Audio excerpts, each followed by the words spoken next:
रूस यूक्रेन युद्ध से जुड़ी एक और बड़ी खबर आपको बता दें। ओडेसा समेत यूक्रेन के कई इलाकों में हमले की खबर है। यहाँ पर अलग अलग दावे किए जा रहे हैं और दावा ये किया जा रहा है कि बिजली नहीं होने की वजह से हमले के सायरन नहीं बज रहे थे।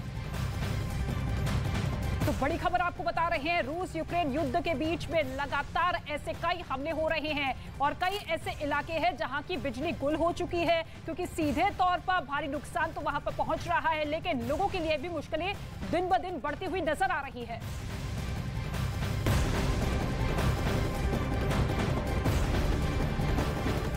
यूक्रेन के साथ पिछले करीब 9 महीने से जारी महायुद्ध में व्लादिमीर पुतिन कोई भी तिगड़म आजमाए, लेकिन उनकी आखिरी उम्मीद चेचन कमांडर रमजान कादिरोव पर ही रहती है। इस बीच चेचन कमांडर रमजान कादिरोव ने पहली बार यूक्रेन में जंग लड़ रहे अपने लड़ाकों की संख्या की जानकारी दी है।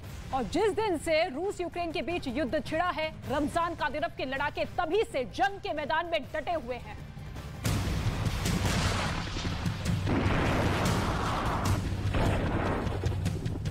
यूक्रेन के अंदर कादिरोव के लड़ाके हर मोर्चे पर डटे हुए हैं।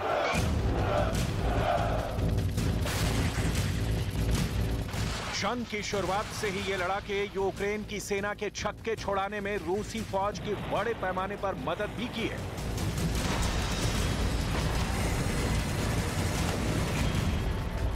तभी तो पुतिन के वफादार रमजान कादिरोव और चेचन लड़ाकों की बात आते ही यूक्रेन की सेना खौफ से भर जाती है। लेकिन जंग के मैदान में ज़ेलेंस्की की सेना को नाकों चने चबवाने वाले चेचन लड़ाकों की संख्या पर अब तक सस्पेंस बरकरार था,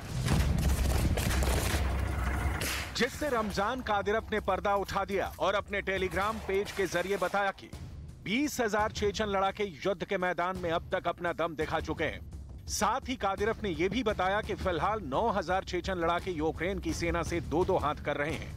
मतलब अब भी चेचन लड़ाके यूक्रेन के मोर्चे पर डटे हुए हैं और वो अब जंग जल्द खत्म करना चाहते हैं। पूरे यूक्रेन को रूस का बताने वाले कादिरोव वहां कहर बरपा देना चाहते हैं। यानी आने वाले वक्त में यूक्रेन को चेचन लड़ाकों का खतरनाक हमला झेलना पड़ सकता है।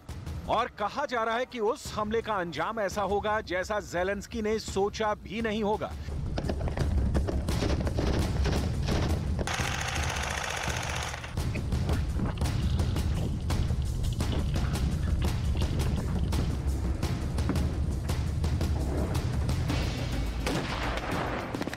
हालांकि बीते 8 महीनों में अब तक कई बार चेचन लड़ाके ये दिखा चुके हैं कि उन्हें हल्के में लेना यूक्रेन की सेना की बड़ी भूल साबित हो सकती है। कादिरोव के लड़ाकों ने मारियुपोल में भी दिखा दिया था कि वो क्या कर सकते हैं। जंग के शुरू के महीनों में चेचन लड़ाकों ने रूसी सेना के साथ मिलकर वहां कहर ढा दिया था।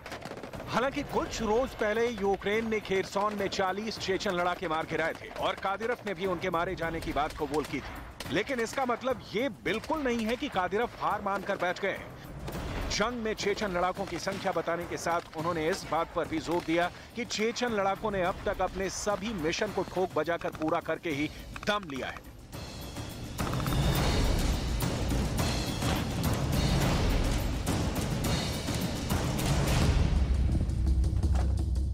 और वो आगे भी रुकने वाले नहीं हैं। इसलिए कादिरोव ने ये साफ कहा कि उन्होंने अपने कमांडरों को निर्देश दिया है कि चेचन्या के लोग अगर उनकी फौज में शामिल होना चाहें तो उन्हें ट्रेनिंग दी जाए, ताकि जरूरत पड़ने पर ऐसे लोगों को जंग के मैदान में उतारा जा सके।